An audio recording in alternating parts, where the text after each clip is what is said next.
नमस्कार, स्वागत है आपका। मैं हूं आपके साथ रंजना सिंह राठौड़। बुलेटिन का आगाज करेंगे इस वक्त की बड़ी खबर के साथ, जहां पर हरियाणा समेत कई राज्यों में भारी बारिश का अलर्ट जारी कर दिया गया है। हरियाणा समेत कई राज्यों में बारिश को लेकर मौसम विभाग ने हल्की बारिश का अलर्ट जारी किया है।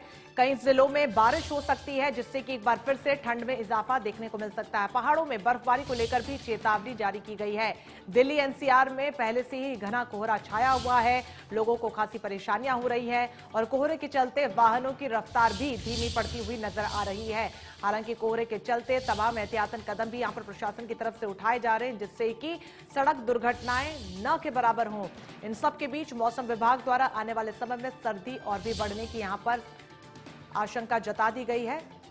कई राज्यों में हरियाणा समेत हल्की बारिश को लेकर भी अलर्ट जारी कर दिया है। जहां पर दिल्ली एनसीआर की बात करें तो न सिर्फ ठंड का सितम यहां पर जारी है, बल्कि कोहरे का कहर भी थमता हुआ नजर नहीं आ रहा है और इसके चलते वाहनों की रफ्तार पर भी ब्रेक सा लग गया। आज से हरियाणा समेत उत्तर भारत के कई राज्यों में मौसम में बदलाव के आसार हैं। मौसम विभाग के मुताबिक आज पहाड़ी राज्यों में बर्फबारी और बारिश हो सकती है।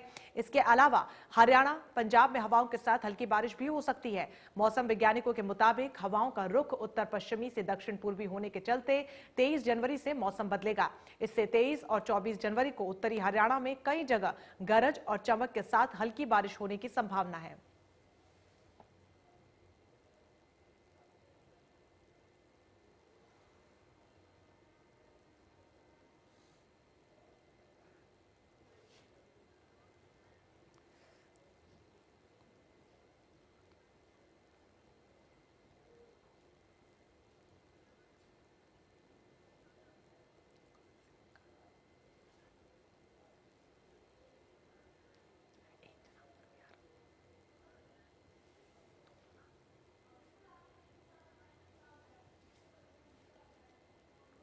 पूरी खबर पर चर्चा के लिए देवेंद्र कौशिक फरीदाबाद से हमारे साथ जुड़ गए। इसके अलावा सिरसा से अमर हमारे साथ जुड़ गए हैं। देवेंद्र, पहले रुख आपका करना चाहूंगी। पहले ही सर्दी का सितम लगातार जारी था, इन सब के बीच अब मौसम विभाग द्वारा हल्की बारिश की संभावना भी जता दी गई है। कितनी परेशानियां आम जनमानस के लिए होने वाली है?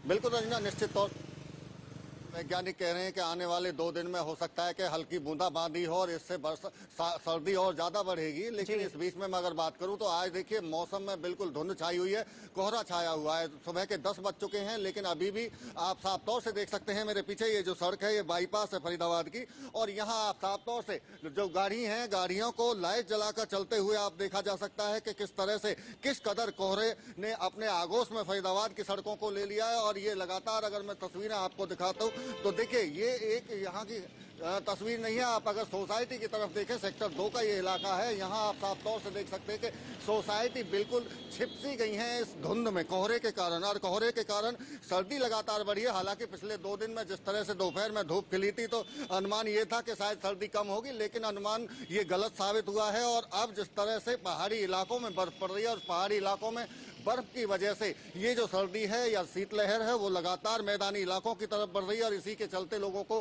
खासी परेशानी हो रही है। और ऐसे में स्वास्थ्य विभाग की तरफ से भी तमाम तरह के एहतियात बरतने को कहा गया है। डॉक्टरों की तरफ से कहा गया है कि अगर बेहद जरूरी हो तभी आप घर से बाहर निकलें। अगर हालांकि इस बीच में लोग अपने काम पर भी जा रहे हैं, चूंकि वर्किंग डे है, आज शुक्रवार है, तो ऐसे में लोगों को अपने दफ्तर पहुंचना है, अपने काम पर पहुंचना है, तो लगातार लोगों को निकलना पड़ रहा है। और इस बीच में काफी परेशानी उन लोगों को, खास तौर से जो बाइकर्स हैं या स्कूटी सवार हैं, उनके लिए एक बेहद मुश्किल ये सर्दी की वजह से और कोहरे में दिखाई देना, क्योंकि विजिबिलिटी भी बेहद कम दिखाई दे रही है रोड पर और उन्हें क्योंकि वक्त पर पहुंचना है, तो ऐसे में उनके लिए कि ये खतरनाक साबित धुंध होती हुई दिखाई दे रही है। इसके साथ साथ में जिस तरह से हम जिक्र कर रहे हैं कि डॉक्टर्स की तरफ से भी सलाह दी गई है ऐसे उन बुजुर्ग लोगों को, चूंकि कोरोना अभी खत्म नहीं हुआ है और ऐसे में उनको परेशानी सर्दी से जुड़ी हुई बीमारी अगर ना हो, इस बात को लेकर वो साफ कर रहे हैं, कह रहे हैं कि आप घर से बाहर मत निकलिए। और इस बीच में देखिए कुछ स्कूलों में परीक्षाएं भी चल रही हैं रंजना, और परीक्षाओं के लिए भी बच्चों को सुबह सुबह घर से निकलना पड़ रहा है और ऐसे में उनके लिए भी बेहद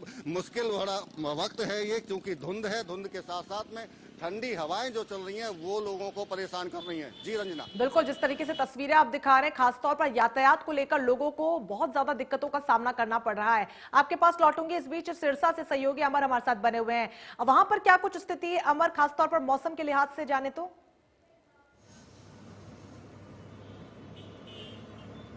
देखिए रंजना, आज बड़ी राहत की बात है कि आप देख सकते हो मेरे पीछे से बिल्कुल अच्छी सुबह से धूप खिली हुई है। हालांकि अगर पिछले एक हफ्ता से लगातार बात करें तो लगातार शीतलहर ने लोगों को परेशान कर रखा था, साथ साथ जो धुंध के प्रकोप से विजिबिलिटी बिल्कुल डाउन थी। लेकिन आज बड़ी राहत की बात है कि सुबह 8 बजे से धूप खिलनी शुरू हो गई थी, क्योंकि जो रोजाना करीबन 10 और 11 बजे के बाद धूप खिलती है, आप अब भी देख सकते हो अच्छी खासी धूप खिली हुई है। लेकिन अगर इस मौसम की बात करें तो इस तरह से मौसम होता है जो पिछले एक सप्ताह से लगातार शीतलहर रही थी। आगे भी कल से जो पश्चिमी विक्षोभ की वजह से कहीं न कहीं पूरे प्रदेश के कुछ हिस्सों में बारिश हो सकती है, बूंदाबांदी हो सकती है। तो ऐसे में उसके बाद फिर मौसम परिवर्तनशील होगा और उसके बाद 24-25 को एक बार फिर काफी धुंध आने की संभावना है, जिस तरह से मौसम वैज्ञानिकों ने बताया।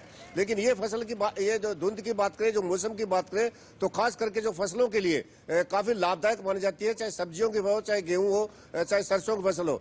सिरसा के विशेष तौर बात करूंगा, सिरसा के अंदर कुल करीबन 3 लाख हेक्टेयर में गेहूं की बिजाई की गई है और इसी तरह से करीबन 66,000 हेक्टेयर में सरसों की बिजाई की है। इन दोनों फसलों के लिए यह मौसम काफी अनुकूल माना जाता है।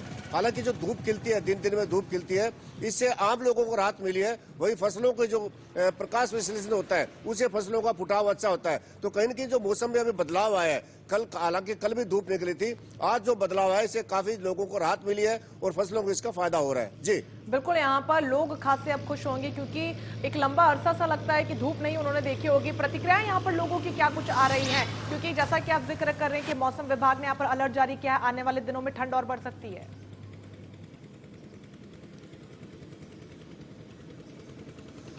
देखिए, जाहिर सी बात है कि जब मौसम जिस तरह बदलता है, पिछले 3-4 दिन से बात करें तो धुंध ने काफी लोगों की परेशानी बढ़ा रखी थी। ऐसे में जो शीतलहर चलती उससे लोगों को काफी दिक्कतें थी। लेकिन अब आज धूप खिली है तो उसके बाद लोगों को बहुत बड़ी राहत मिली है। ऐसे में लोगों का ये कहना है कि जो मौसम परिवर्तनशील है, आगे आने वाले दिनों में धुंध फिर से आ सकती है। तो ऐसे में धुंध के समय लोगों को सावधानी बरतनी होगी और यही वजह है कि जो पुलिस द्वारा भी लगातार इस तरह का जागरूकता अभियान चलाया जा रहा है कि धुंध में वाहन कैसे चलाएं, धुंध में किस तरह की सावधानी बरतें। लेकिन सबसे राहत की बात है कि आज जिस तरह से धूप खिली है, लोगों के चेहरे भी खिले हुए हैं। जी बिल्कुल, यहाँ पर लोग खासे खुश जरूर नजर आ रहे होंगे क्योंकि समस्याएं कई आ रही थी। देवेंद्र, आपसे जानना चाहेंगे, मौसम विभाग लगातार अलर्ट जारी कर रहा है, ऐसे में प्रशासन की तरफ से क्या कुछ होमवर्क किया जा रहा है, तैयारियां क्या कुछ है?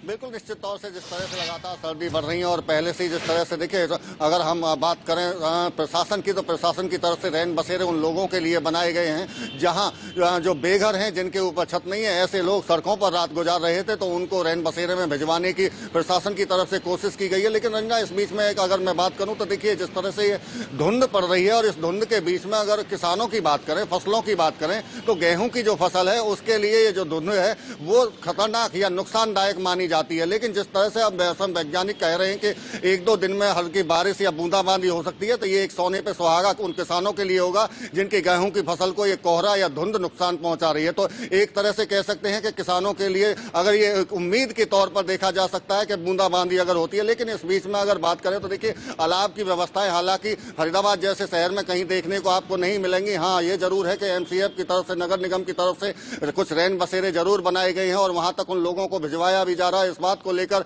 जो यहाँ कैबिनेट मंत्री हैं मूलचंद शर्मा, वो भी संजीदा हैं और उन्होंने पिछले दिनों ही अधिकारियों की एक बैठक कर उसमें साफ तौर से आदेश दिए थे कि तमाम जो रैन बसेरे हैं उनमें सुविधाएं पूरी मुहैया कराई जाए और कोई भी सड़क पर दिखाई ना दे। इसके चलते प्रशासन की तरफ से एक टीम बाकायदा बनाई गई जो पूरी रात सड़कों पर गाड़ी के माध्यम से घूमती है और जहां कहीं अगर सड़क पर कोई अगर बेघर व्यक्ति मिलता है, सोता हुआ मिलता है, तो उसको न केवल रैन बसेरे में पहुंचाया जाता है बल्कि उसके खाने तक की व्यवस्था भी की जाती है। लेकिन इस बीच में परेशानी लोगों को सर्दी की वजह से इस वजह से हो रही है चूंकि सुबह लोगों को बाहर निकलना है, काम पर जाना है और ऐसे में उन्हें घर से जब निकलेंगे तो उनको परेशानी उठानी पड़ेगी। तो इन तमाम चीजों के बीच में अगर यातायात की बात करें तो ट्रैफिक पुलिस को जगह जगह पुलिस सड़क पर लगाया गया है ताकि कोई एक्सीडेंट जैसी, कोई दुर्घटना जैसी कोई बात सामने ना आए। चूंकि विजिबिलिटी बेहद कम है, लोगों को लाइट जलाकर अपने व्हीकल्स चलाने पड़ रहे हैं, तो ऐसे तमाम तरह के एहतियात पुलिस प्रशासन और जिला प्रशासन की तरफ से किए जा रहे हैं। बिल्कुल देवेंद्र, इन सबके बीच कई क्षेत्रों से तस्वीरें ऐसे सामने आई जहां पर खुद प्रशासन की तरफ से वाहनों पर रिफ्लेक्टर लगाने का अभियान शुरू किया गया था। कोई ऐसा अभियान वहां फरीदाबाद में भी क्या जारी है?